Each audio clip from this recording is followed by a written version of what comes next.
ఓమస్మద్గురుభ్యో నమః. మాలే మణివన్న మహార్గలి நீராடுவான் மேலையார் செய்வனவல வேண்டுவன கேட்டியேல் ஞானத்தை எல்லாம் நடுங்க முரல்வன பாலன்ன வண்ணத்து உன்பாம் சென்னியமே போல்வன செங்கங்கள் போய பாடுடையனவே சாலப்பெரும் பறையே பல்லாண்டி சைப்பாரே கோல விளக்கே கொடியே விதானமே ஆலி నిలయాయ్ అరుళేలోరెంబావాయ్. జై శ్రీమన్నారాయణ. అడియేన్ రామానుజాయ శ్రీమతే రామానుజాయ నమః. ఈవేళ ధనుర్మాసోత్సవంలో 26వ పాసరాన్ని మనం అనుసంధానం చేసుకున్నాం. ఈ పాసరంలో పూర్తిగా ప్రపన్నులు చేసేటువంటి ప్రపత్తి అమ్మ ఈ పాసరంలో వివరిస్తుంది. పోయిన పాసరంలోనేమో కృష్ణావతార రహస్యాన్ని వివరించింది.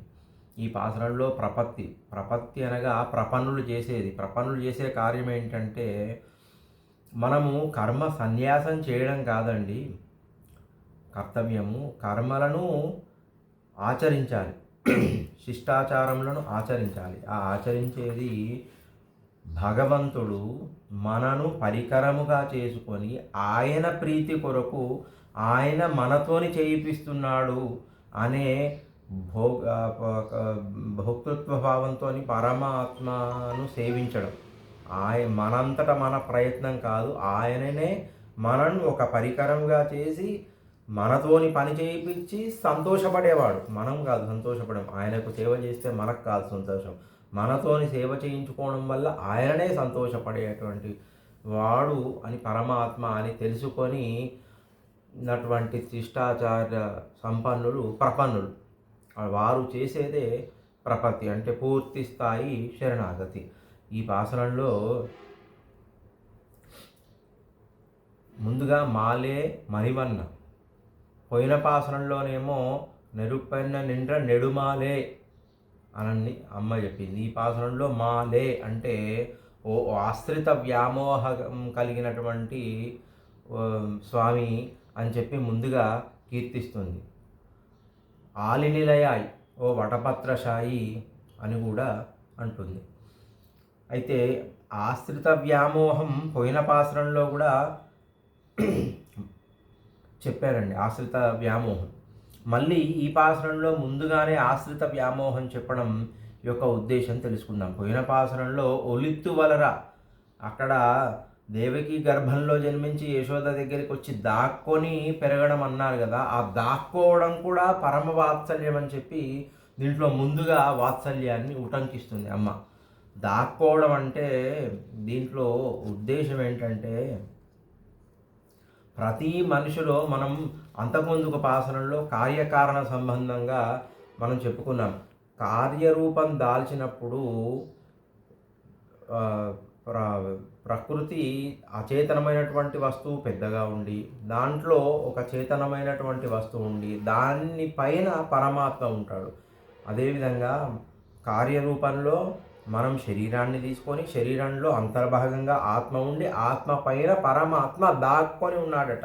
ఎందుకంటే ఇప్పుడు మనం ఎక్కడైనా పిల్లవాళ్ళని సైకిల్ నేర్చుకోవడానికి పోతుంటే మనం వెనకాల వాడు పడుతున్నాడా లేదా ఇట్లా వెనకాల నుంచి తొంగి చూడడమో దాక్కొని వాడికి ప్రమాదం జరుగుతుందో అని దాక్కొని చూస్తాం కదా.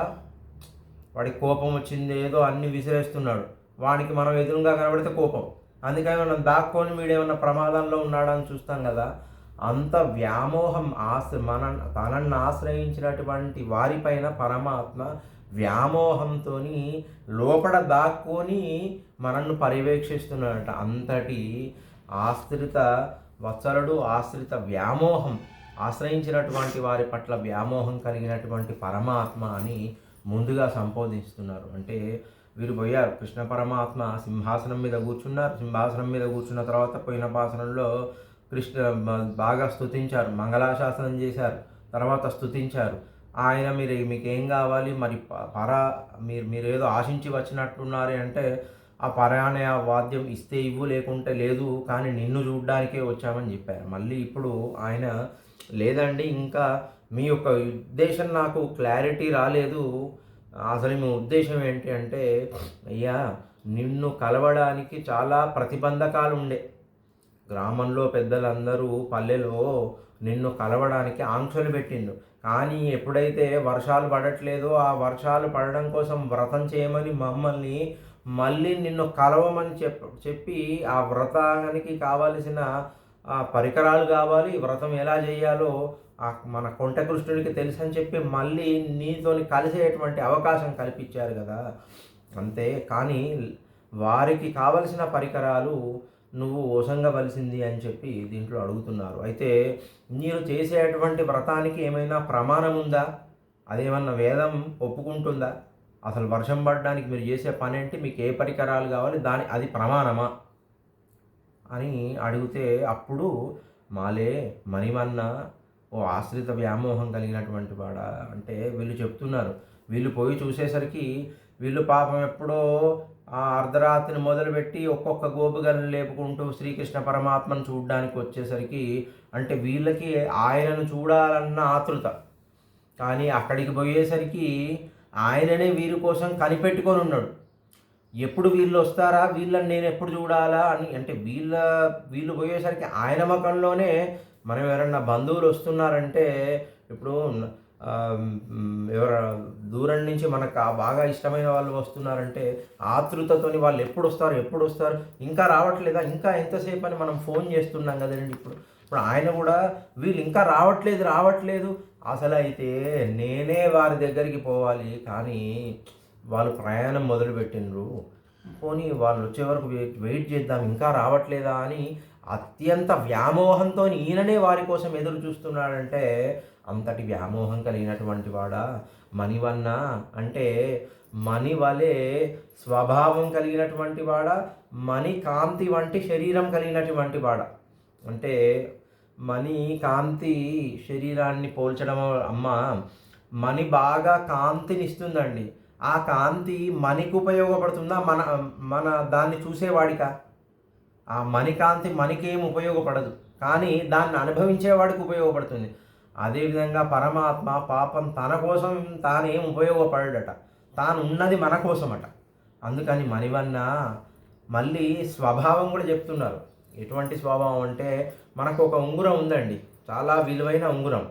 ఆ ఉంగరం ఏదో అప్పుడప్పుడు మనం తీస్తే ఈ కొంగుకు కూడా చుట్టుకోవచ్చు. ఇక్కడ ఒక చిన్నగా మూడేసుకొని చుట్టినా అది మన వెంట ఉంటుంది ఎటుపోకుండా. అంటే ఓ ఆశ్రిత వ్యామోహం కలిగినటువంటి వాడా, ఇంత చిన్న దారంతో నీతో అనుబంధం పెట్టుకున్న మమ్మల్ని ఎప్పుడూ వెంటవండి మాలో దాక్కొని ఉండి నడిపించేటువంటి స్వభావం కలిగినటువంటి వాడా అని చెప్పి మాలే మణివన్న అంటే ఆయన యొక్క ఆశ్రిత వ్యామోహత్వాన్ని చెప్తున్నారు. అని చెప్పిన తర్వాత మేము వచ్చిన కారణము మార్గడి నీరాడవన్, మార్గడి స్నానం, పొద్దున్నే మార్గశీర్ష మాసంలో స్నానం చేయడం. ఇంతకుముందుకే చెప్పిన స్నానం అంటే వీళ్ళు భగవంతునితో సమాశ్రయం చెందడం. ఆ స్నానానికి మరి వీరు అడుగుతున్నారు కదా ఏం ప్రమాణమని. ఇప్పుడు వేదమే ప్రమాణమని కాకుండా మేలయారు సేవనగల వేండువన కేటియేల్ మా పెద్దలు పూర్వము ఆచరించారు, అటువంటి దాన్నే మేము ఆచరిస్తున్నాము. ప్రమాణం అంటావా? ధర్మజ్ఞ సమయ ప్రమాణం వేదాశ్చ అని ప్రమాణం ఉందయ్యా. కాబట్టి పెద్దలు చెప్పిన శృతి ప్రమాణమే కాకుండా ఆప్తవచనం, పెద్దలు ఏదైతే చెప్పారో, పెద్దలు ఏదైతే చేశారో అదే మేము చేస్తున్నాం. దాంట్లో వాళ్ళు పెద్దలు ఆచరించారంటే దాంట్లో దోషం లేదు. కాబట్టి మేము అటువంటి దాన్ని మేము ఆచరిస్తున్నామయ్యా. సరే, మరి మాకు కావలసిన సామాన్లు మేము చెప్తాం, దీనికి కావాల్సినవి అవి ఏంటో జాగ్రత్తగా విను స్వామి అని చెప్పి, సర్లే మమ్మల్ని అప్పటి నుంచి సఫాయించింది చాలు, మాకేం కావాల్సిందో మేము చెప్తాం విను కేటిఎల్ అని చెప్పిన తర్వాత జ్ఞానత్తయ్యల్లహం నడుంగ మురల్వన అంటే ఈ భూమండలమంతా ఒక్కసారి అదిరిపడేట్టుగా శబ్దం చేసేటువంటి తెల్లని శంఖము, అది కూడా నీ పాంచజన్యము అనేటువంటి శంఖమును పోలినటువంటి శంఖములను మాకు ప్రసాదించవయ్యా. అంటే శబ్ద ఆ భూమండలం అంతా జ్ఞానత్తయ్యల్లాం ఒకటేసారి ఉలిక్కి పడాలట. ఎటువంటి ఆ శబ్దమట, ఆ శబ్దం ఉలిక్కి పడేది ఏంటంటే అంటే అజ్ఞానము, మనలో ఉన్న అజ్ఞానం నశించడానికి, మన యొక్క జీవాత్మ స్వరూపం తెలవడానికి ప్రణవము, ఓంకారము, అకారము, ఉకారము, మకారము. అకారము పరమాత్మ, మకారము జీవాత్మ. ఈ ఉకారము అమ్మవారు కానీ ప్రకృతి కానీ, ఈ మూడు కలిసి ఒకటే ఓంకారమే. కానీ ఈ మూడు ఒకదానికి విడదీయరాని సంబంధం కలిగి ఉండి మనము ఈ చేతన అచేతనమైనటువంటి వస్తువులు పరమాత్మకు చెందిన వారము అని చెప్పేటువంటి ప్రణవార్థాన్ని ఘోషించేటువంటి శబ్దం ఒకటేసారి ఘోషించి మాలో ఉన్న అజ్ఞానం పోయి అది ఎలా ఉండాలండి? పాల వలె తెల్లగా ఉండాలటండి. పాల వలె తెల్లగా అంటే దాంట్లో దోషం లేదు. మనం ఇంతకుముందుకే అనుకున్నాం, పాలంటే భగవంతుని యొక్క గుణగణాలు. ఇప్పుడు గోవు అంటే వేదస్వరూపం, దాని నుంచి పండినటువంటిది పాలు. ఆ పాలు అనేటువంటి భగవంతుని గుణగణాలు. భగవంతునికి గుణగణాలు ఉన్నాయండి. భగవంతుని నిర్గుణుడు అంటారు. అంటే ఆయనకు గుణం లేదని కాదు, ఆయనకు మనలాంటి దోషమైన గుణములు లేవు. ఆయన పరిపూర్ణ కళ్యాణ గుణములు కలిగినటువంటి వాడే. కానీ దోషములు లేనటువంటి నిర్గుణుడా అంటే దోషములు లేనటువంటి గుణాలు కలిగినటువంటి పాలను పోలినటువంటి ఓ పరమాత్మ స్వభావము, స్వరూపము. తర్వాత పాంచజన్యం లాంటి శంఖములు. అంటే పాంచజన్యం ఏంటండి? అది ఎప్పుడైనా మనం ఇంతకుముందుకే అనుకున్నాం, ఇది ఎప్పుడైనా పరమాత్మను వీడి ఉంటుందా? చక్రమైనా ఒకసారి వీడి వస్తుంది, కానీ పాంచజన్యం ఎప్పుడూ అంటిపెట్టుకునే ఉంటుంది. మళ్ళీ పరమాత్మ యొక్క పెదవి స్పర్శతోని ప్రణవాన్ని ఉచ్చరిస్తుంది కదా, అటువంటి శంఖములు కావాలయ్యా. సరే, శంఖములు. తర్వాత పోయెప్పాడుడై ఎనవే శాలపెరుం పరయే, బాగా విశాలమైనటువంటి పర అనేటువంటి వాద్యం. ఆ పర అనేటువంటి వాద్యం అట ఇక్కడ మనం ఛాతికి మధ్యలో కట్టుకొని శబ్దం చేస్తుంటాం కదా, ఆ శబ్దం యొక్క, ఈ శంఖం యొక్క ధ్వనేమో ప్రణవం, ఓం. ఈ శబ్దం ఏంటంట అంటే నమః అంటే నా మహ మహ మహ అంటే నేను, నేను కాదు, నేను అంటే నేనని కాదు, ఆయనకు చెందినవాడను అని చెప్పేటువంటి శబ్దం. నమః అని శబ్దం చేయడానికి బాగా వైశాల్యం కలిగినటువంటి, వైశాల్యం బాగా ఉంటే శబ్దం బాగా వస్తున్నటువంటి పర అనేటువంటి వాద్యం రెండవది. మూడవది పల్లాహండి శైపారే, మంగళం పాడేటువంటి మంగళాశాసనం పాడేటువంటి భాగవతోత్తములు. పల్లాహండి శైపారే కోల విలకే అంటే ఒక మంగళ దీపము, అంటే ఈ వ్రతానికి కావాల్సింది. కొడియే ఒక ధ్వజం, ఒక జెండా. వితానమే, వితానమే అంటే చాలకట్లు మనకు పైన ఛత్రిలాగా పట్టుకుంటారు కదండి, ఛత్రము, అట్లాంటి చాందిని అంటారు పైన కప్పు. అవన్నీ ఈ 6 రకాలైనటువంటి పరికరాలు కావాలంటే అప్పుడు ఆలి నిలయాయ్. మీరంతా బాగానే చెప్తున్నారు, కానీ అవన్నీ ఇవ్వాలంటే, అంత పెద్దవి ఇవ్వాలంటే మీరు అడిగే కోరికలు పెద్దగా ఉన్నాయి, నేను ఇవ్వలేను అంటే, అలా ఎందుకంటావయ్యా అని చెప్పి ఆయన దెప్పి పొడుస్తున్నారు. ఆలి నిలయాయ్ అంటే వటపత్రశాయి, నువ్వు ఈ సృష్టినంతా మోసేటువంటి కారణ రూపంలో ఉన్నప్పుడు, చిన్న కార్యరూపంలో అంటే మనం కారణ రూపంలో ఉన్నప్పుడు మర్రి ఆకుపైన వటపత్రశాయి అయ్యి నువ్వు పెద్దగా ఉండి నీ లోపట ఈ చేతన అచేతనమైనటువంటి వస్తువులను మొత్తం లోపట దాచుకొని చిన్నగా కాలు బొటని వేలు నోట్లో వేసి చీక్కుంటూ అంత పెద్ద అతనివి ఇంత మోసే భారాన్ని ఇంత చిన్నగా చేసి నీకేం తెలియనట్టు అంత పెద్దదాన్నే ఇంత చిన్న స్వరూపంలో ఉండి మోసేటువంటి ఓ కొంటె కృష్ణుడా, నువ్వు తలుచుకుంటే కాందేముంది? నువ్వు అంత పెద్దవాడివి ఇంత చిన్నగా అయినప్పుడు, ఇంత పెద్దవి మాకు ఓసంగడంలో నీకు ఇష్టం లేకుంటే చెప్పు, అంతేగాని నీకు ఇచ్చే సామర్థ్యం ఉంది ఆలి నిలయాయ్ అని చెప్తున్నారు. దాంట్లో మా పల్లాండి చెప్పారే, పల్లాండు అంటే మంగళం పాడేటువంటి వారు.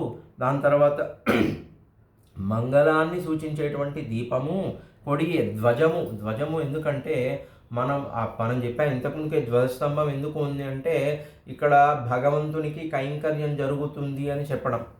వితానమే అంటే ఒక చాందిని లాంటిది. ఎందుకు అంటే పైనుంచి మంచు పడకుండా వీళ్ళ వ్రతానికి. కానీ పైనుంచి ఎక్కడ అజ్ఞానము, నువ్వు స్వతంత్రులవు, అని ఎవడైనా వర్షిస్తుందేమో ఆ అజ్ఞానము. ఆ అజ్ఞానం మా మీద పడకుండా అటువంటి మమ్మల్ని స్వరూపాన్ని విరోధం చేసి జీవాత్మనే సర్వము పరమాత్మకు చెందినది కాదు అనేటువంటి అజ్ఞానం ఎక్కడ మా మీద పడుతుందో అది పడకుండా మా మీద ఆచ్ఛాదన కోసం చాందిని అడుగుతున్నామయ్యా అని చెప్పి అంతర్లీనంగా 6 పరికరాలు అడిగిండు. 6 పరికరాలు ఏంటండి? మంచి శంఖం, ఆయన పాంచజన్యమును పోలినటువంటి శంఖములు. ఆ శంఖముల యొక్క ఉద్దేశం అంటే అవి మనము పూర్తిగా భగవంతునికి శేషులము, ఆయన శేషి, మనము ఆయనకు శేషులము అని చెప్పేటువంటి జ్ఞానం కలిగేదే శంఖం. అంతే కదా, ప్రణవ స్వరూపం అంటే ఆయనకు మనం చెందిన వారము అని చెప్పి. తర్వాత ఈ ఈ నమః అనే శబ్దంతో పర అనే వాద్యం ఉంది కదా, దానికి పారతంత్ర్యత, నేను ఆయనకు చెందినటువంటి వాడుని, నమః అనేటువంటి పారతంత్ర జ్ఞానం. తర్వాత మంగళాశాసనం చేసేవారు అంటే భాగవతోత్తముల యొక్క సమాశ్రయణం, వారితోని కలవడం. దాని తర్వాత దీపం యొక్క ఉద్దేశం ఏంటండి? మనము ఆ జ్ఞానము చేత మనము ఆయనకు చెందిన వారము అనేటువంటి జ్ఞానాన్ని వికసింపచేసేది, మనము ఆయననే సేవించాలనేటువంటి జ్ఞానాన్ని వికసింపజేసేది. దాని తర్వాత ఈ ఒక ధ్వజము, ఎందుకు అంటే అక్కడ భగవత్ కైంకర్యం కోసం, మేము భగవంతునికి కైంకర్యం చేస్తున్నామని చెప్పడం కోసం. దాని తర్వాత పైన ఉన్నటువంటి చాందిని అన్న వితానం అన్నాం కదా, ఆ కైంకర్యం కూడా భోక్తృత్వ బుద్ధి నివృత్తి, అంటే అది ఆ ఫలితాల్ని మేము అనుభవిస్తున్నాం మా కోసమని కాకుండా ప్రపత్తి అని చెప్పాం కదండి. ఈ స్థాయి పూర్తిగా ప్రపత్తి అంటే పరమాత్మ తనను సంతోషం కోసం మనల్ని పనిముట్టుగా చేసుకున్నాడు కదా, అటువంటి ఈ చేసే కర్తవ్యం అంతా ఆయన సంతోషం కోసం చేస్తున్నటువంటి ప్రపత్తి రూపకంగా ఈ 6 రకాలైనటువంటి పరికరాలు అడిగిండ్రు. పరికరాలు 6 అంటే అరిషడ్వర్గాలండి. కామ, క్రోధ, లోభ, మోహ, మద, మాత్సర్యాది అరిషడ్వర్గాలను నిర్మూలింపజేయడం కోసమే ఈ 6 రకాలైనటువంటి పరికరాలను అడిగి ఆయనే నేను ఇయ్యగలనా అంటే ఆలినిలయాయ్, నువ్వు అంత పెద్దవాడివి ఇంత చిన్నగా అయినప్పుడు మాకు అంత మాయావే మాకు ఇవ్వలేవా, మాలే మణివన్న అని చెప్పి ప్రపత్తి రూపకంగా ఈ పాసురంలో పరమాత్మను వాళ్ళు ఆశ్రయించి స్తుతించి ఇంకా పరాకాష్ఠకు పూర్తిగా ఎటన్నా లేండి మీరు ఎందుకు వచ్చారంటే లేదు నువ్వు తప్ప మాకొక గతి లేదని చెప్పి ఇంకా ప్రస్ఫుటంగా ఆయనను ఆశ్రయించేటువంటి దశలోకి మనం వెళ్ళిపోతున్నాం. ఈ రకంగా ఈ పాసురం సమాప్తి. कर्कटे पूर्व फल्गुन्यां तुलसी काननोद्भवं पांड्य विश्वंबरां गोदां वंदे श्रीरंगनायकीं आंडाल अखिल भागवत आचार्य दिव्य त्रिवड़गरे शरणं. जय श्रीमन्नारायण. अडियेन रामानुदासः श्रीमते रामानुजाय.